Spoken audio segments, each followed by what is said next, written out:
Hello. जैसे कि आप लोग जानते हैं कि मैं हूं नेहा पटेल और मैं हूं फाइनेंस डिपार्टमेंट से। फाइनेंस डिपार्टमेंट में बहुत सारे लोगों की क्वेरी आती है कि सेविंग कैसे करें। हमारी 10,000 सैलरी है, हमारी 20,000 सैलरी है, हमारी 25,000 सैलरी है, हमारा एक्सपेंस ही नहीं हम वेयर कर पाते हैं, तो हम सेविंग कैसे करें। फाइनल सबकी क्वेरी यही है। तो अब मैं बता देती हूँ, जो 10,000 रुपये है ना, उससे भी आप करोड़पति बन सकते हो। लेकिन आपको वो स्किल पता होनी चाहिए, आफ्टर दैट आप करोड़पति बनेंगे। अब मान लीजिए मैं आपको बताती हूँ, योर अर्निंग इज 2,000 और sorry 10,000 and you become a rich person. Even कि आप ये भी कह सकते हैं कि become rich in low salary या फिर लेस सैलरी। अब इसमें क्या है, अब अगर 10,000 रुपये सैलरी है तो इससे आपको करोड़पति बनना है। अब वो कैसे बनेंगे, जब आपको पता होगा तभी आप बनेंगे, ऐसा तो बन नहीं सकते। अब मान लो मैं 10,000 रुपये कमाती हूँ और सर मुझे अपनी लिविंग कॉस्ट भी डिफाइन करनी है। उसके साथ साथ मुझे अपने थोड़े पैसे बचाने भी हैं, जिसको सरप्लस बोलते हैं। सरप्लस भी होना चाहिए मेरे पास। अब इसमें ये मोस्ट वैल्यू एडेड लाइफ है। अगर मैंने अपनी लाइफ में वैल्यू एड नहीं करी तो मैंने लाइफ में कुछ नहीं किया। तो हम कहते हैं most value added life. Most value added life का क्या होता है, इन्वेस्टमेंट करना या अपने पैसे सेव करने, सरप्लस करना। ठीक है, इसमें आपको पूरा क्लियर समझाऊंगी एंड आपके जितने भी कॉन्सेप्ट होंगे वो एकदम बिल्कुल क्लीन एंड क्लियर समझा दूंगी मैं आपको। अब मान लीजिए आपकी इनकम 10,000 रुपए है। Income minus expense is equal to surplus. Income minus expense is equal to surplus. Income मेरी 10,000 रुपए है, एक्सपेंस मेरा 8,000 रुपए है। अब बचाने को मेरा एक्सपेंस, अगर मैं चाहूं तो मैं अपने पूरे 10,000 रुपए खर्च कर दूं, तो मैं सरप्लस क्या करूंगी, मेरे को सरप्लस की भी तो जरूरत पड़ेगी लाइफ में। तो income minus expense is equal to surplus. Income तो मेरी फिक्स है, इनकम मेरी फिक्स है कि मुझे 10,000 रुपये महीने की सैलरी मिलनी है, उसमें मैं कोई चेंजेस नहीं कर सकती। मुझे ज्यादा से ज्यादा सैलरी महीने की 10,000 रुपये मिलेगी। We have to play with surplus and expense. हम खेल किसके साथ सकते हैं, एक्सपेंस और सरप्लस के साथ। अब हमारे पास दो ही है। We can not change our income, क्योंकि we are also in my job. I don't have my own business. If कि मेरे पास कोई जॉब है तो मेरी उसमें फिक्स इनकम है कि मुझे 10,000 रुपये सैलरी मिलेगी। तो हमारे पास खेलने के लिए रेस्ट 2 बचते हैं, एक तो सरप्लस, दूसरा एक्सपेंस। अब जॉब वाले इनकम बढ़ा नहीं सकते, लेकिन एक्सपेंस उनके बढ़ जाएंगे। अब तो फिर खेल पूरा कहाँ का है, एक्सपेंस और सरप्लस का बचता है।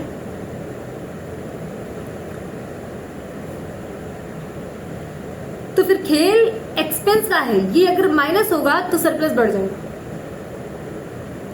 अगर मेरा एक्सपेंस कम हो जाएगा, माइनस हो जाएगा, घट जाएगा, तो जो मेरा सरप्लस है वो बढ़ जाएगा, उसकी वैल्यू बढ़ जाएगी। अब कैसे, how, you want to know? तो जस्ट हम सरप्लस और एक्सपेंस के साथ में खेलते हैं, क्योंकि इनकम पर खेलना हमारे बस की बात नहीं है। इनकम हम उसे चाह कर भी चेंज नहीं कर सकते, क्योंकि हमारे पास खुद का बिजनेस नहीं है। हम जॉब पे डिपेंडेंट हैं, हमारी 10,000 रुपये सैलरी है, उसके बाद हम सैलरी पे कोई चेंजेस नहीं कर सकते हैं, भले ही वो कम हो सकती है लेकिन ज़्यादा नहीं हो सकती है। तो हम खेलेंगे किसके साथ में? सरप्लस और एक्सपेंस के साथ में। अब ज़्यादातर लोग ये समझते हैं कि basically commonly people think about that more income minus expense is equal to more surplus, यानी कि ज्यादा इनकम माइनस खर्चे इज इक्वल टू ज्यादा बचत।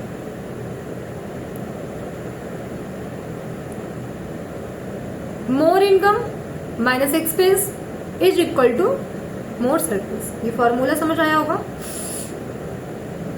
अब ये फॉर्मूला आपको रिच बनाएगा। कैसे, वो मैं बताती हूँ। We have a separate bank account. I am also running a bank account. There I have also credit my salary in that bank. एक मेरा बैंक अकाउंट है जो रेगुलर है, जिसपे 10,000 रुपये मेरी सैलरी हर महीने क्रेडिट होती है।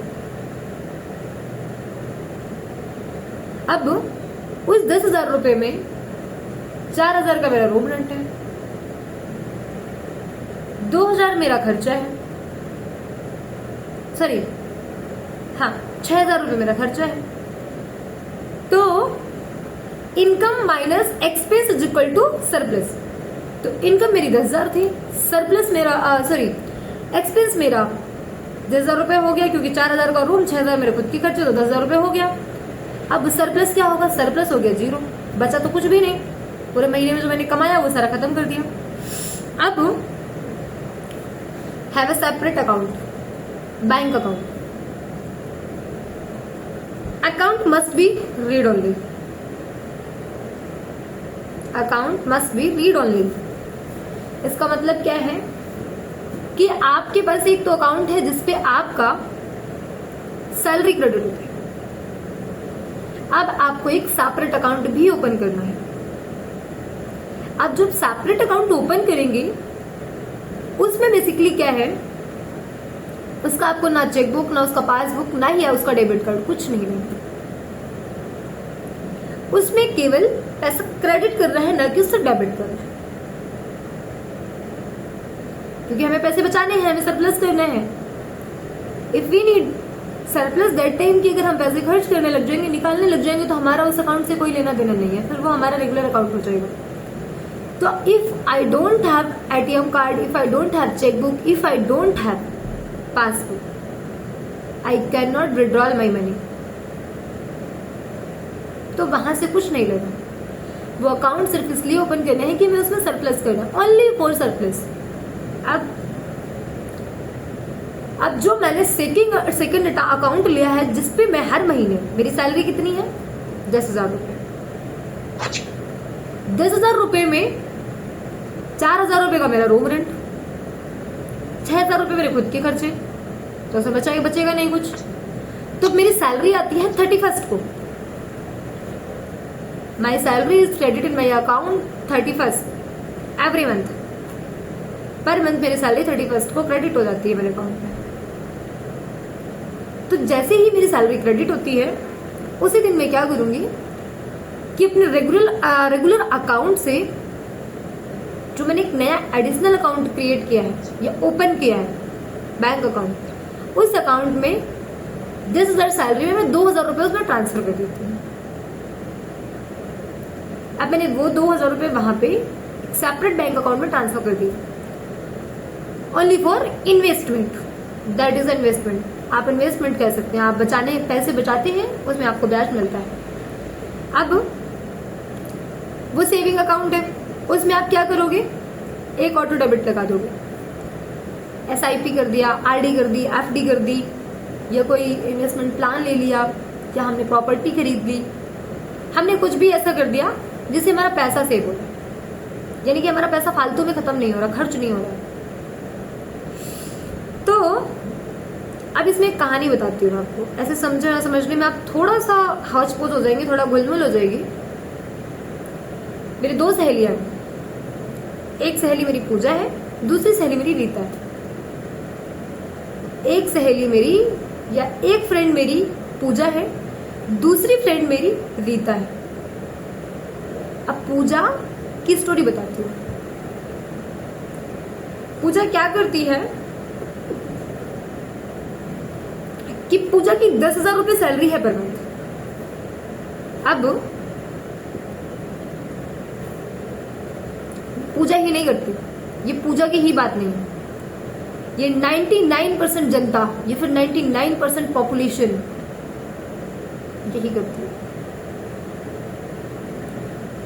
99% पॉपुलेशन यही करती है और आप भी यही करते हैं। जो मेरी वीडियोस देख रहे हैं ना, वो भी यही करते हैं। देखो, आपकी सैलरी आई 10,000 रुपये, आप मान लीजिए अपने आप को थोड़ी देर के लिए आप ही पूजा है। पूजा की सैलरी आती है हर महीने की 31st को, उसकी सैलरी है 10,000। 10,000 में 4,000 का उसका रूम है। अब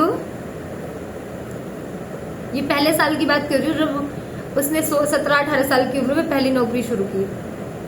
18 या 20 साल की उम्र में आप नौकरी शुरू करते हैं, मान लो 20 साल की उम्र में उसने नौकरी शुरू करी, तो उसकी पहले साल की सैलरी 10,000 रुपये पर मंथ।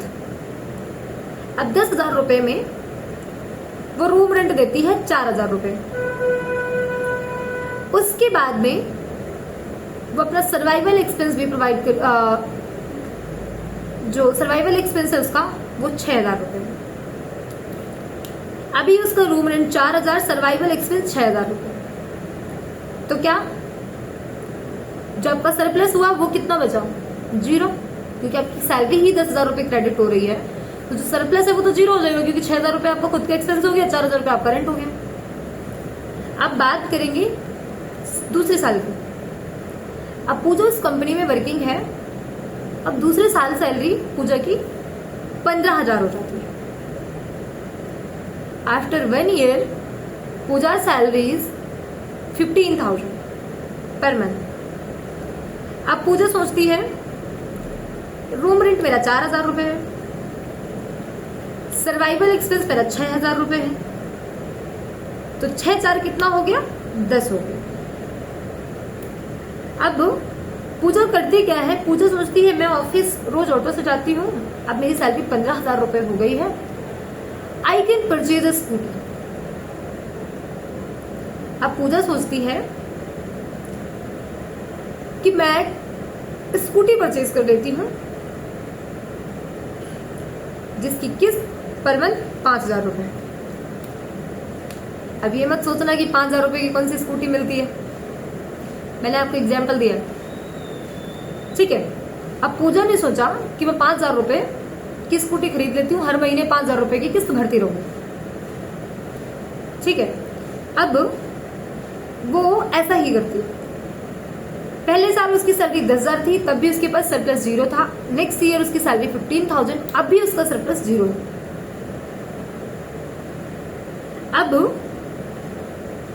पूरे साल सरप्लस 0 रहता है। अब पूजा सोचती है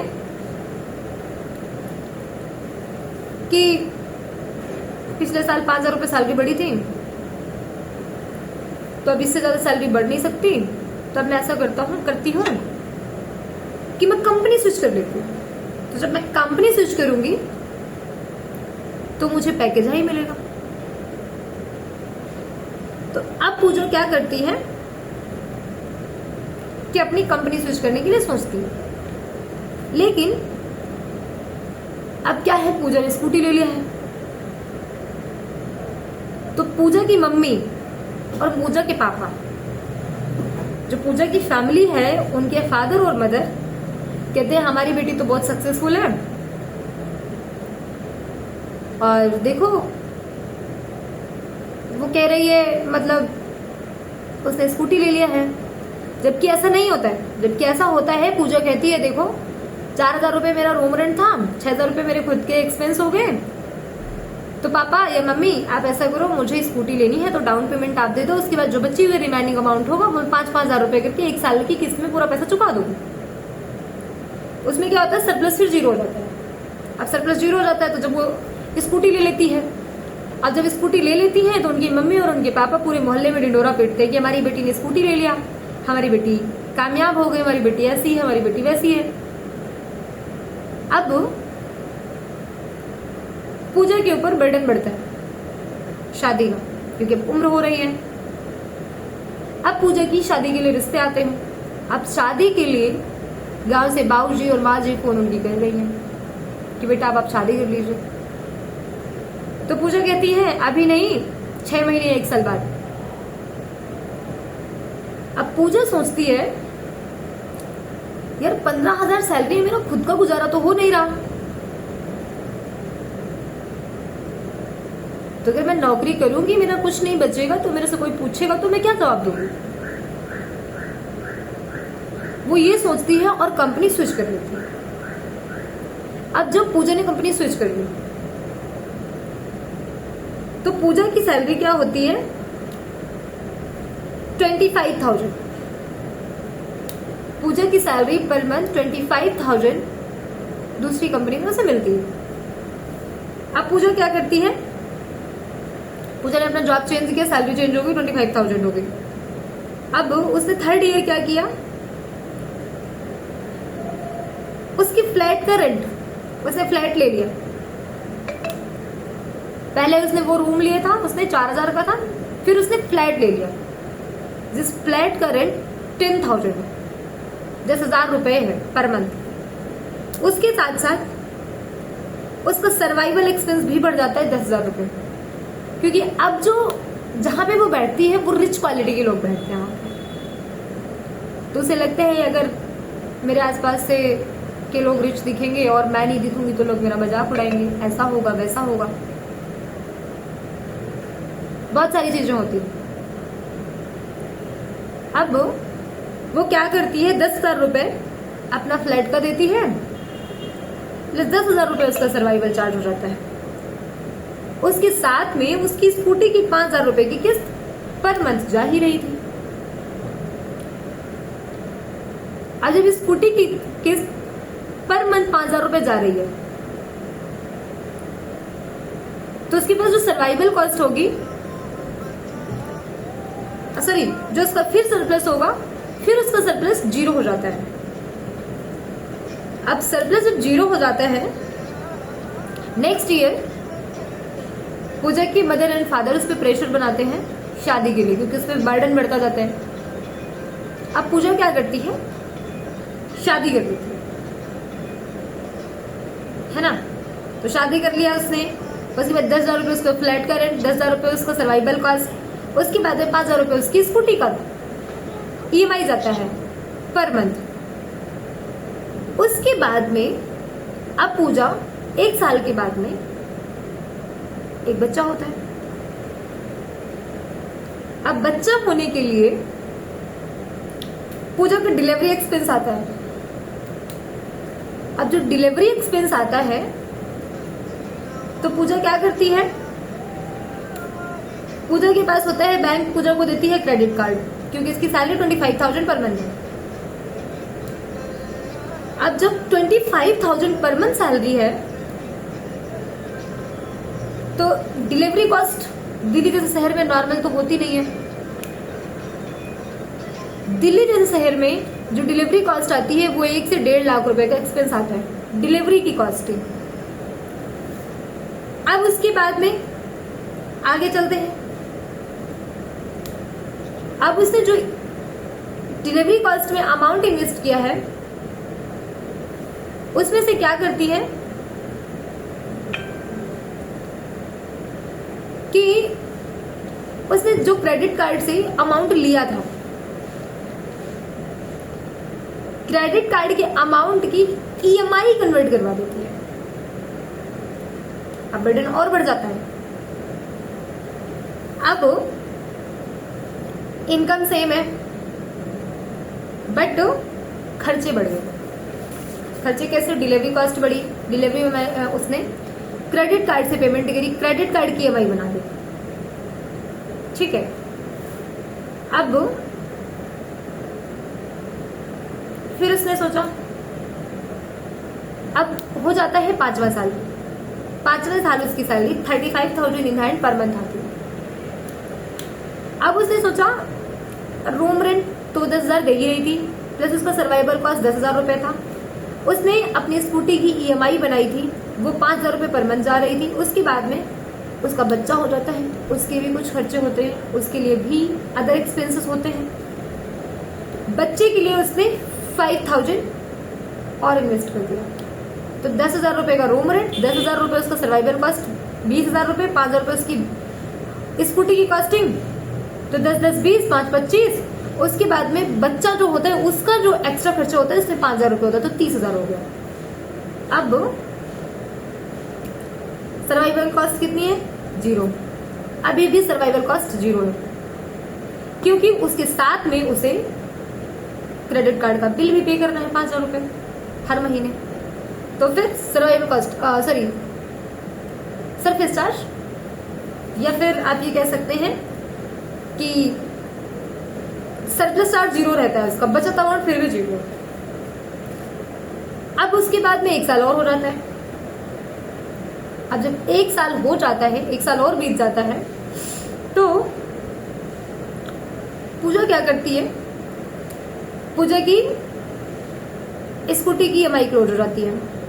उसके बाद में क्रेडिट कार्ड की भी EMI क्लोज हो जाती है। अब क्या करती है? अब पूजा सोचती है सब कुछ तो मेरे पास है ही है, अब मैं एक बड़ी कार ले लेती हूँ। अब वो उसने पैसा बचाया तो था नहीं, अब फिर वो EMI में लेगी, अब फिर बच जाएगी EMI की। अब इसने फिर 10,000 रुपए की EMI में एक कार ले लिया पर मंथ, ये फिर फंस गई। लेकिन वहीं पे मेरी जो फ्रेंड रीता है, रीता का दिमाग थोड़ा तेज है, तेज नहीं है लेकिन फिर मैं बता रही हूँ। देखो रीता क्या करती है, रीता की जो इनकम है वो 10,000 रुपए। अब रीता है मास्टरमाइंड। रीता क्या करती है? रूम रेंट 3,000 रुपए देती है, सर्वाइवल कॉस्ट 4,000 रुपए, 4, 3, 7,000 रुपए हुए। 10,000 रुपए उसकी सैलरी है, 3,000 रुपए उसके बच गए। जो 3,000 बचे उसने वो सरप्लस में डाल दिए। जो उसने एक दूसरा अकाउंट खोला है उसमें उस अमाउंट को उसने क्रेडिट कर दिया और उसमें लगा दिया। ऑटो डेबिट, RD बना दी, FD बना दी, SIP कर ली, म्यूचुअल फंड कर लिया, बहुत सारे इन्वेस्ट के प्रोग्राम चलते हैं, किसी भी प्रोग्राम में उसने इन्वेस्ट कर लिया। ठीक है, या आप ये कह सकते हैं, पर्टिकुलर मैं आपको समझा देती हूँ, रिक्योरिंग डिपॉजिट बना लिया 3,000 का, RD। RD क्या होता है? आप एक अमाउंट फिक्स करते हैं कि आप पर मंथ 500 रुपए डालेंगे कि 1,000 की 2,000, कम से कम 500 रुपए की होती है RD। अब आपको हर महीने, रीता ने 3,000 की RD बनाई थी, अब वो हर महीने 3,000 रुपए अपनी RD में डालती है। तो अगर वो 3,000 रुपए भी पर मंथ के हिसाब से बचा रही है, तो अगर 3 महीने को 12 से मल्टीप्लाई किया जाए तो 36,000 रुपए होगा। और 36,000 में उसे ROI भी, रेट ऑफ इंटरेस्ट भी देगी बैंक। इसके पास पैसा हो गया, ठीक है, इसके पास सैलरी उतनी ही है लेकिन इसने फिर भी उतना पैसा सेव कर लिया। अब रीता क्या करती है? 1 साल के बाद में रीता की फिर सैलरी बढ़ती है।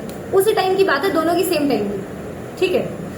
रीता की जब सैलरी बढ़ती है तो रीता क्या करती है? रीता की सैलरी बढ़ के हो जाती है 15,000। और रीता मास्टर माइंड है। रीता ने क्या किया? उसका जो रूम रेंट है वो अभी भी 3,000 है। उसकी सर्वाइवल एक्सपेंस कितने हैं? 3,000 रुपए, ये 4,000 रुपए आप मानो, 3, 3, 4। अगर 4,000 सर्वाइवल कॉस्ट है तो 4, 3, 7,000 फिर है। अब उसने कोई स्कूटी नहीं खरीदी। अब जो उसका सरप्लस चार्ज आया वो उसकी इनकम 10,000 रुपए से 15,000 हुआ था, तो 8,000 रुपए पर मंथ अपनी फिक्स इनकम से सेव कर रही है। लेकिन रीता ने सोचा कि मैं 9 बजे से लेकर शाम के 6 बजे तक तो अपने ऑफिस में इन्वॉल्व हूँ। उसके बाद 6 बजे से लेकर 9 बजे तक तो मेरे पास फ्री टाइम है। मैं फेसबुक चलाऊंगी, इंस्टाग्राम चलाऊंगी, ट्विटर चलाऊंगी, या कुछ भी चलाऊंगी, अपना टाइम वेस्ट करूंगी। इसका मुझे कोई मतलब नहीं होगा, कोई फायदा नहीं होगा। उसने दिमाग लगाया, उसने सीख लिया थंबनेल बनाना। उसने अपने आप को टाइम दिया और उसने थंबनेल बनाने सीख लिया। अब जब उसे सब थंबनेल बनाने सीख लिया, आप ये कह सकती हैं कि उसने पार्ट टाइम वर्क किया। पार्ट टाइम वर्क करके उसने थंबनेल बनाया। अब थंबनेल बना करके 6 से 9 बजे तक, 6 बजे से लेकर 9 बजे तक 3 घंटे काम किया उसने। वहां से उसको 5,000 रुपये मिल रहे थे और उसकी सैलरी 15,000 रुपये थी। 15,000 रुपये में उसने 3,000 रुपये रूम रेंट, 4,000 रुपये सर्वाइवल कॉस्ट, तो 7,000 रुपये गए। 8,000 रुपये वहां से बचा लिए। 8 5 13, 5,000 रुपये यहाँ से उसने एक्स्ट्रा काम करके ले लिया, तो 13,000 रुपये उसका सरप्लस चार्ज हो गया। यानी कि उसने सैलरी से ज्यादा अपना पैसा बचा लिया। अब प्रेशर रीता के पास भी आता है कि बेटा आप पैसा कमा रहे हो, मार्केट में हो, तो अब शादी कर लो। तो रीता के पास भी सैलरी प्रेशर आता है और रीता की भी लो सैलरी है। अब रीता क्या करती है? रीता भी अपनी सैलरी बढ़ाने के लिए दूसरी जॉब चेंज करती है। अब जब जॉब चेंज होती है रीता की, तो बेसिकली क्या होता है, वहां रीता की सैलरी फिर 25,000 हो जाती है। अब जब रीता की सैलरी 25,000 हो जाती है, तो रीता को शादी करने के लिए बोलते हैं रीता की फैमिली वाले। तो रीता गेट मैरिड, रीता ने शादी कर ली। अब उसके पास में अभी उसका जो रूम रेंट या फ्लैट रेंट है वो 8,000 रुपए इंस्टेंट, 8 से 10,000 रुपए, ठीक है। उसके बाद में उसका जो सर्वाइवल एक्सपेंस है वो 10,000 रुपए, तो 18,000 रुपए हो गए। अब उसने पार्ट टाइम करके 5,000 रुपए कमाने थे। 25,000 उसकी सैलरी थी, 25 प्लस 5 30,000 हो गई। सरप्लस कितना हो गया? 17,000, क्योंकि उसने 8,000 रुपए अपना सर्वाइवल कॉस्ट एक्सपेंस में दिया है। उसके बाद में 8,000 रुपए से लेकर 10,000 रुपए तक उसने अपने रूम में दिया। तो यहाँ पे 16 से 17,000 रुपए उसका सर्वाइवल सरफेस चार्ज आता है। जो उसका बचत का अमाउंट होता है, सरप्लस चार्ज जो होता है, वो 16 से 17,000 बच जाता है उसको। अब नेक्स्ट ईयर कंपनी रीता क्या करती है?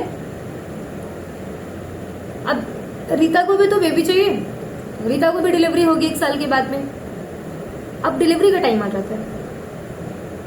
रीता कोई क्रेडिट कार्ड या डेबिट कार्ड, कोई क्रेडिट कार्ड यूज नहीं करती है। रीता क्या करती है? रीता ने जो अपनी आरडी बनाई थी, 3-3 हजार रुपए की आरडी कर रही थी, इन्वेस्ट कर रही थी अपना अमाउंट। अब उसी अमाउंट को या उसी आरडी को ब्रेक करके अपनी डिलीवरी में पैसे वहां यूज कर लेती है। तो एक तो रीता ने अपने पैसे से डिलीवरी कर ली। दूसरी बात, उसके सिर पे कोई सरदर्द नहीं है कि मुझे क्रेडिट कार्ड का पेमेंट करना है। उसके सिर पे कोई सरदर्द नहीं है कि मुझे स्कूटी का पेमेंट करना है।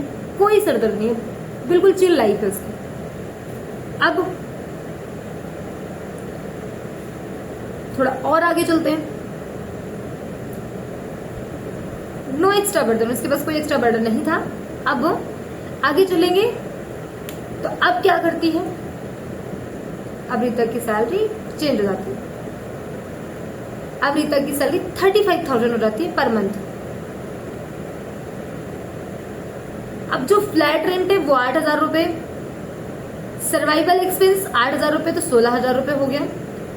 बाइक परचेज, उसने बाइक परचेज किया अपने हस्बैंड के लिए। अब जो उसने बाइक परचेज की है उसने कैश पे पेमेंट करी, कैश पेमेंट। अब उसके पास एक बच्चा भी है जिसकी एक्स्ट्रा, उसके लिए भी तो चार्जेस लगेंगे। बच्चा भी तो दूध खाद पीता है, उसके लिए भी मल्टीपल प्रोटीन्स वगैरह, विटामिन वगैरह, बहुत तरीके की चीजें आती हैं। प्लस बच्चे बीमार भी होते हैं, बच्चों के कपड़े, खिलौने, हर जगह वो इन्वेस्ट करती है 4,000 रुपये बच्चे के लिए। तो 8,000 रुपये फ्लैट, 8,000 रुपये का उसका सेल्फ जो उसकी सर्वाइवल चार्ज है, तो 16,000 रुपये।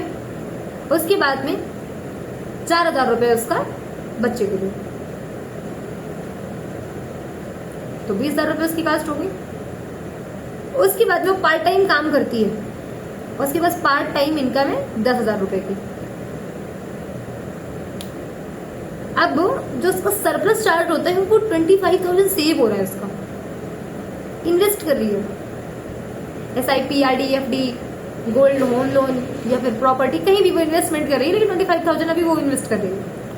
अब नेक्स्ट ईयर में क्या होता है कि उसके पास कोई कार नहीं होती है, जबकि इस उम्र में जो पूजा थी उसके पास कार थी, उसने अपनी बाइक बंद करके कार ली थी, बड़ी कार।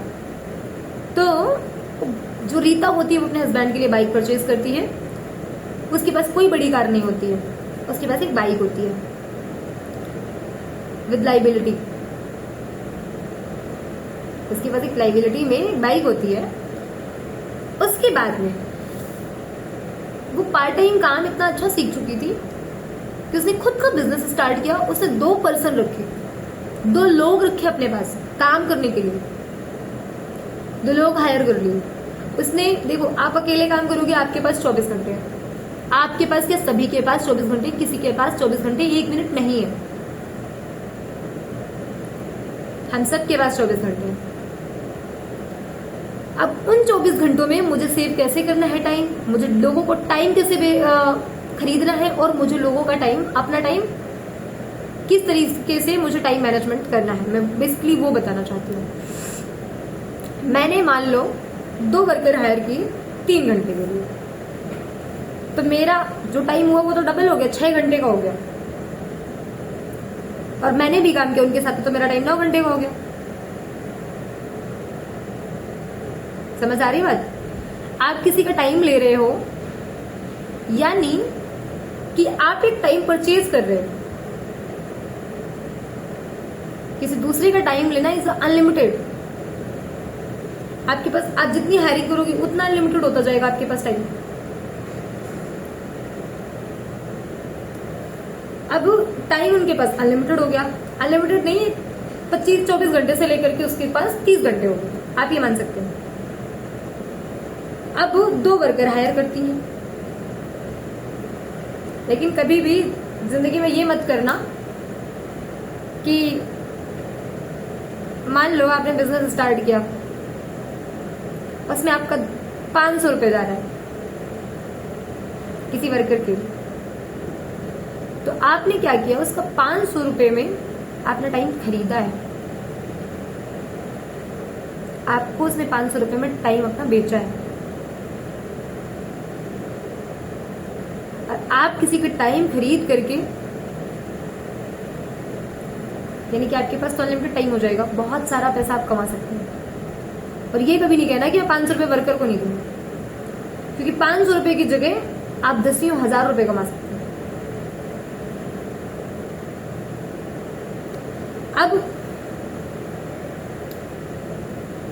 अब क्या बात होती है आगे, उसने 2 लोग हायर कर लिए केवल थंबनेल बनाने के लिए, क्योंकि उसने थंबनेल का काम सीखा था। अब उन 2 वर्कर की सैलरी 10,000 रुपये देती है वो per month, paid 5,000 rupees each member per month, यानी कि टोटल कॉस्टिंग उसकी 10,000 रुपये। नाउ पार्ट टाइम इनकम 10,000, ये 20,000, जो भी आप कंसिडर करना चाहें। सैलरी उनकी 35,000। तो अब उनके पास जो सरप्लस हो गया वो 40,000 हो गया, उनकी बचत कॉस्टिंग 40,000 की हो गई। अब थोड़ा सा बताना चाहूंगी आप लोगों को कि 2 साल के बाद,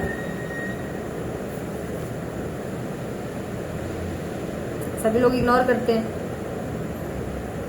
किसी को भी इग्नोर नहीं करना, ठीक है। अब पूजा और रीता की बात करते हैं, दोनों की, ठीक है।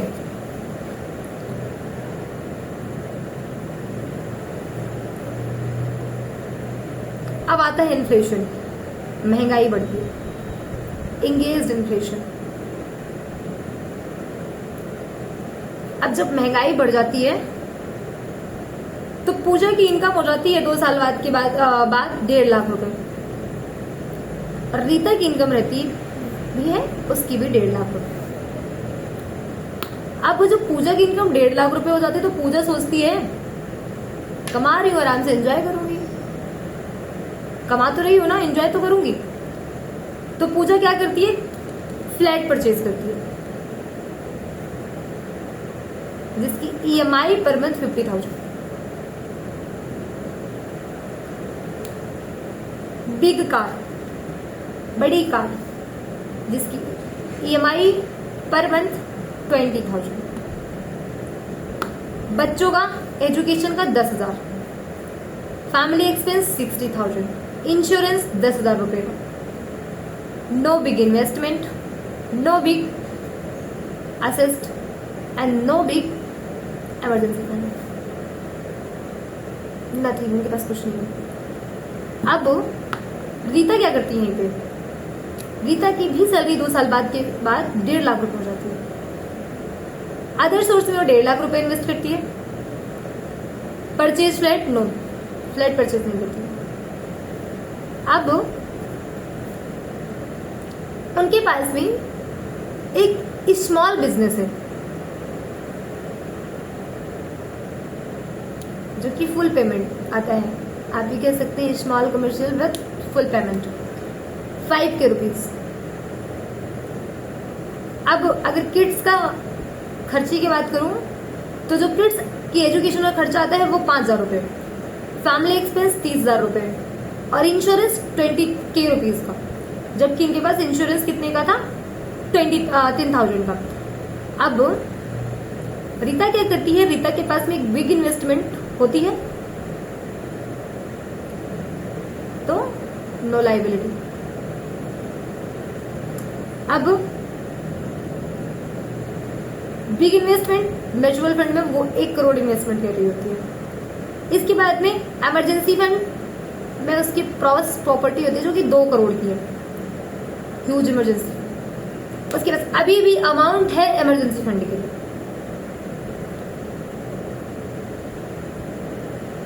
अब क्या होता है, फर्स्ट प्रॉब्लम, आप इसको बहुत ध्यान से सुनिएगा क्योंकि यही हमारी जिंदगी का खेल है।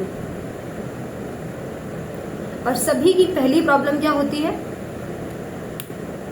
मोर इनकम मोर luxury. First problem more income और मोर लग्जरी। आपके पास जितनी ज्यादा इनकम है उतनी ज्यादा आप अपनी लाइफ को लग्जरी में प्रेफर करते हैं। नहीं, मैं तो 35,000 कमा रहा हूँ, मैं तो बाइक के नीचे जा ही नहीं सकता, मैं तो रायपुर से जाऊंगा, मैं क्यों पब्लिक ट्रांसपोर्ट से जाऊंगा, कोई नहीं जाता। और जिसकी सैलरी 20-25,000 होती है वो भी ऐसे कहते हैं नहीं, उसकी सैलरी होगी 20,000, बताएगा 35,000, उससे क्या फायदा, होगी 20,000 दिखाएगा 35,000 जैसे, उससे कोई फायदा नहीं, उससे आपका लॉस है। अब दूसरी प्रॉब्लम क्या है, नो एक्स्ट्रा स्किल। कोई भी जॉब करता है सिर्फ उसके पास एक सिंगल स्किल होती है जो जॉब के लिए होती है, कोई दूसरा ना ही उसके पास सोर्स ऑफ बिजनेस है, ना ही दूसरी उसके पास स्किल है, ना ही वो एक्स्ट्रा काम करता है। 9 to 6 सेम सभी के लिए, 9 से 6, सुबह 9 बजे से लेकर के शाम के 6 बजे तक सभी लोग काम करते हैं, सभी लोग इक्वल हैं। यहां तक सब लोग इक्वल हैं, आप, मैं, सभी लोग, पूरी दुनिया इक्वल है। चमकता कौन है, हीरो कौन बनता है, मास्टरमाइंड कौन होता है, जो 9 to 6 तो वर्क करता है, 6 to 9 भी वर्क करता है। That is a skill and that is a who is a mastermind. अब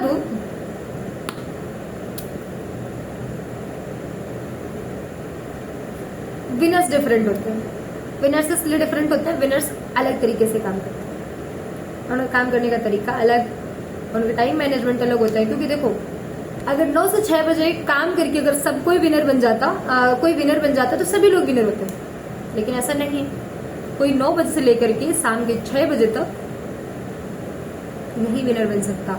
जिसको विनर बनना है वो 9 से 6 भी काम करते हैं और 6 से 9 काम करते हैं। आप समझ रहे हैं, 12 घंटे 15 घंटे काम करते हैं, तब जाके विनर बनते हैं। अब प्रॉब्लम नंबर 3 की बात करूं तो प्रॉब्लम नंबर 3 क्या है? By time invest only selling.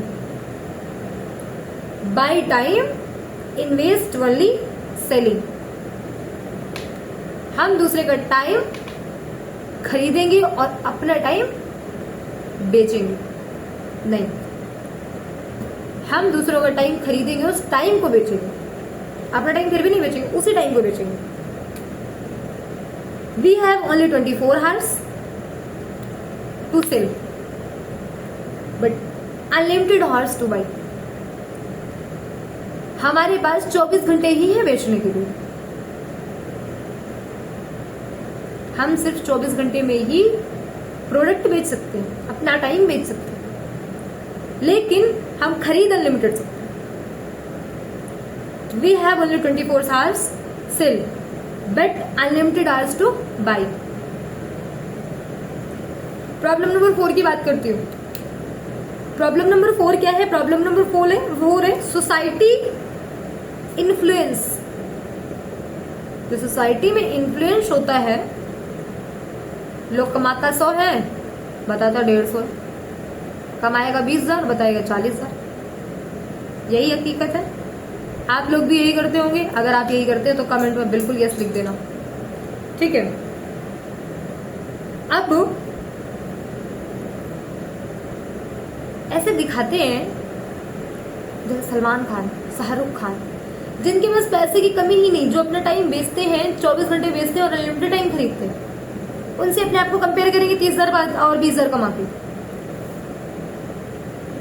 IPhone खरीदेंगे, बिग कार खरीद लेंगे, बड़ा घर खरीद लेंगे और एक्सपेंसिव फर्नीचर, कि लोग ये ना कहें कि मेरे घर फर्नीचर नहीं है, एक्सपेंसिव फर्नीचर बाई करेंगे। लग्जरी क्लॉथ पहनेंगे, जारा में जाएंगे, H&M खरीदेंगे, लिवाइस पहनेंगे। उसके बाद में एक्सपेंसिव शूज, नाइक, पुमा, रेड क्लिप, इस टाइप के शूज पहनेंगे। नॉर्मल शूज नहीं पहनेंगे, ब्रांडेड पहनेंगे, बहुत तगड़े ब्रांड।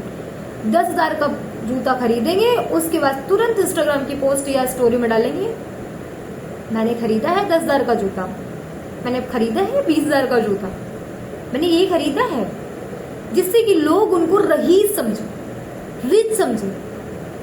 क्योंकि अगर तुम इंस्टाग्राम में स्टोरी पोस्ट नहीं करोगे तो आपको कोई इज्जत नहीं देगी। I know, very clean and clear. लेकिन ऐसा करना नहीं, क्योंकि जिसको इज्जत देना है वो बिना पैसे के भी दे सकते हैं। और आपको दिखाने की कोई जरूरत नहीं होनी चाहिए मेरे ख्याल से, क्योंकि आप अपना पैसा किसी को नहीं देते हो। तो अब दिखाने से पहले अपना पैसा सेव करो। कमाई 100 की, दिखाएगा 250 रुपए, 500 रुपए, जेब में नहीं अठन्नी, वही वाली कहानी है ना। उसके बाद में अगर तुम्हें ना सेविंग सीखनी है, मारवाड़ी लोगों से सीखना। मारवाड़ी पूरे दिन का कमाता 100 है, लेकिन दिखाता 15 रुपए 20 रुपए की औकात है। उसके पास होगा तो तुम उससे कबूलवा नहीं सकते कि उसके पास कितना पैसा है, कितना कमाया है उसने पूरे दिन में। उसने 35,000 कमाए हैं तो तुम्हें बताएगा 5,000 रुपए, 8,000 रुपए। क्या आप उसकी हेल्प करो? और यहां कमाएंगे 100, बताएंगे 2,500। पागल हो। अब प्रॉब्लम नंबर 5 की बात करते हैं। प्रॉब्लम नंबर 5 में क्या है? Luxury by direct income. Luxury by direct income. अब आप इसमें ऐसे कह सकते हैं, love your grandfather son, या फिर आप ये कह सकते हैं लव योर ग्रांड सन। बेटे से ज्यादा पोते को प्यार करते हैं दादाजी। दादाजी अपने पोते बेटे से ज्यादा पोते को प्यार करते हैं। ये तो आप दूसरी कहावत ऐसे भी यूज कर सकते हो कि मूल से ज्यादा सूद प्यारा। सूद का मतलब ब्याज होता है, मूल का मतलब प्रिंसिपल अमाउंट होता है। जो आपने मान लीजिए 10 रुपए दिया है, दैट इज अ मूलधन। उसमें जो आपको ब्याज मिलेगा वो आपका सूद होगा, ब्याज होगा। तो एक कहावत ये भी है, मूल से ज्यादा सूद प्यारा। अब आपका जो प्रिंसिपल है उसमें ROI ब्याज से एंजॉय करते हैं लोग। अब कैसे? अपना कभी भी मूलधन से एंजॉय नहीं करना है। पूरी जिंदगी में ध्यान रखना है कि अपना मूलधन कभी भी वेस्ट नहीं करना। मान लीजिए मेरे पास मूलधन 25,000 रुपए, उस 25,000 से मैंने कुछ ऐसा खरीद लिया जिससे मुझे इनकम आ रही है। मान लीजिए मेरे पास कोई घर है, मान लीजिए मेरे पास 10 लाख रुपए पड़े, 10 लाख रुपए का मैंने घर खरीद लिया। अब 10 लाख रुपए का घर टाइम के अकॉर्डिंग उसकी वैल्यू बढ़ेगी। वैल्यू के साथ साथ जब मैं उस पे रेंट पे कमरे चढ़ा दूंगी, जब रेंट पे कमरे हो जाएंगे, वहां से मुझे 30-40 हजार रुपए इनकम आएगी। उन पैसों से मैं एंजॉय कर सकती हूँ। दैट इज अ सूद, उसे कहते हैं सूद। तो अपने मूलधन से कभी किसी बच्चे को या फिर किसी को भी एंजॉय नहीं करना चाहिए। वो अपने सूद से ही, जिस दिन ब्याज से एंजॉय करना सीख जाओगे, जिंदगी सफल हो जाएगी। अब प्रॉब्लम नंबर 6, जो प्रॉब्लम नंबर 6 है वो है इक्वल माइंडसेट सर्कल। आपके पास जो माइंड है, आप जिस सर्कल में बैठते हैं, उठते हैं, बातें करते हैं, खेलते हैं, टाइम बिताते हैं, जो आपके फ्रेंड सर्कल में आपके फ्रेंड्स हैं, मैं आपको बता देती हूँ, आपका जो सर्कल है उसमें अगर आप सबसे ज्यादा समझदार व्यक्ति हैं, तो आप सबसे ज्यादा बेवकूफ और सबसे ज्यादा गधे आदमी। वो आप नहीं कह रहे हैं, लेकिन मैं आपको ये बता रही हूं, इसलिए कि अगर आप सबसे ज्यादा समझदार हैं, तो जो आपके पास 10, 20, 25, 30% ज्ञान है, वो इन 8-10 ज्ञान इन लोगों को ज्ञान दे दिया। लेकिन आपने क्या सीखा? आपने तो कुछ नहीं सीखा। आपने तो कुछ सीखा ही नहीं। अब मान लो कि आपके सर्कल में 5 लोग हैं, 5 लोगों में 6वें आप हो, जिसमें सबसे ज्यादा समझदार आप हो, और आपके पास दिमाग है, और उस दिमाग को आपने सभी को दिया, लेकिन आपको वहां से कोई रेवेन्यू नहीं मिला, आपको कुछ नहीं मिला, इनपुट कुछ नहीं मिला। आपने आउटपुट तो डाला, लेकिन इनपुट कुछ नहीं आया। तो हमेशा आउटपुट वहां डालना है जो बड़ा आदमी हो, ज्यादा समझदार हो। और बड़ा आदमी ज्यादा समझदार आपको वैल्यू नहीं देगा। उससे वैल्यू लेने के लिए आपको उसकी बड़ाई करनी पड़ेगी। बड़ाई ही नहीं, इवन उसकी ईगो, उसके अंदर बहुत सारा ईगो होता है कि मैं ज्यादा समझदार हूं, मैं क्यों इससे बात करूं, मुझे क्या मिलेगा, मुझे कुछ नहीं मिलेगा, तो बात नहीं करूंगा। तो आपको उसकी ईगो को सेटिस्फाइड करना है। वो कहेगा मुझे पानी पीना है, तो बोलो नहीं आप कष्ट मत करो, मैं लाता हूँ, मैं आपके लिए पानी ला देती हूँ। आपने वहां पानी दे दिया। फिर उसने कहा मुझे वहां जाना है, तो चलिए मैं आपके साथ चलता हूँ, मैं आपको छोड़ दूंगा। मतलब आप जितना हो सके आप उसकी हेल्प करो। तो जब उसका ईगो सेटिस्फाइड होगा तो आपको ज्ञान की बातें बताएगा। अब जब एक ज्ञान की बात बता दे, तो आपको ये नहीं कहना कि मेरे को ये पता थी, आपको ये कहना है कि वाकई आप बहुत ज्ञानी हैं, बहुत ज्यादा नॉलेज है, मैं आपसे इंप्रेस हो गया, मुझे ऐसा व्यक्ति कहीं मिला ही नहीं। तो आपको 4 बातें और बताएगा जो कि और ज्ञान की होंगी। इस तरीके से उसके ईगो को सेटिस्फाइड करना है और वहां से चीजें अपने पास लानी है, या उनके पास से नॉलेज अपने पास लानी है। Problem number 7, late investor. Problem number 7 में लेट इन्वेस्टर है। लेट इन्वेस्टर में क्या है? आपको बिकम अ अर्ली इन्वेस्टर। आप पहले से इन्वेस्ट करेंगे, ड्यूरेशन के अकॉर्डिंग आपको पे आउट मिलता है। अब बिकम इन्वेस्टर में मैं आपको बताती हूँ, एक बच्चा है या एक कोई पर्सन है जिसने 20 साल की उम्र में पर मंथ 1,000 रुपए इन्वेस्ट करता था। अब उसे ये 1,000 रुपए अपनी 60 साल की उम्र तक पर मंथ इन्वेस्ट करता है। तो उसको जो रिटर्न मिला वो 3 करोड़ मिला, एनुअल रिटर्न। 3 करोड़ मिला 15% ब्याज के एनुअल रिटर्न से। अब यही एक दूसरा व्यक्ति है जिसकी उम्र 40 साल है, उसने 10,000 रुपए पर मंथ इन्वेस्ट किया अप टू 60 ईयर। इसकी ड्यूरेशन केवल 20 साल की थी और 20 साल की ड्यूरेशन 40 साल की थी। तो जो 40 साल का आदमी है उसको जो रिटर्न मिला है 1.3 करोड़ मिला, यानी कि आधा अमाउंट इसे मिला। तो यहाँ पे वैल्यू अमाउंट की नहीं है, वैल्यू आपके टाइम एंड ड्यूरेशन की। Second thing, total game is compounding. जो टोटल गेम है वो कंपाउंडिंग का है, चक्रवृद्धि ब्याज का। ठीक है, अब आता है lesson. What is a lesson? Lesson में प्रोसेस टेकन टाइम, पीपल से, process taken a time and people से, तब तक। अब जिसको भी आप ये बताओगे कि 20 साल की उम्र से इन्वेस्ट करो, 60 साल की उम्र में आपको 3 करोड़ का रिटर्न मिलेगा 15% के हिसाब से एनुअली रिटर्न, वो कहेगा यार तब तक तो हम बुढ़े हो जाएंगे। कहते हैं, बहुत सारे कमेंट आते हैं मेरे कमेंट सेक्शन में कि तब तक हम बुढ़े हो जाएंगे। तो पूरा खेल यहाँ पे आपकी कंपाउंडिंग इंटरेस्ट का था, पूरा खेल आपका ड्यूरेशन का था, टाइम एंड ड्यूरेशन। अब learn about investing.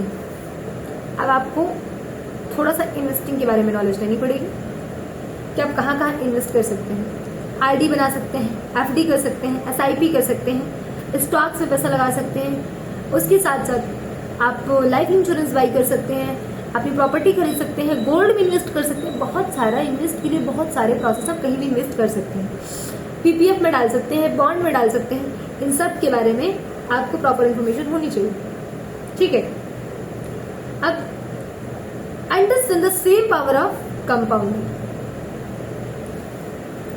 Consistent small contribution. आपको